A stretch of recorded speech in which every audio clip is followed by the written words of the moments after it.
మాట పలుకు తెలియనిది మాటున ఉండే మూగమది కమ్మని తలపుల కావ్యమయే కవితలు రాసే మౌనమది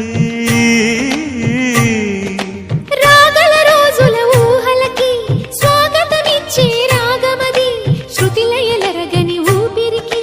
స్వరములు కూర్చే గానమది ఋతువుల రంగులు మార్చేది కల్పన కలిగిన మది భావం బ్రతుకును పాటగా మలిచేది మనసున కదిలిన మృదునాదం కలవని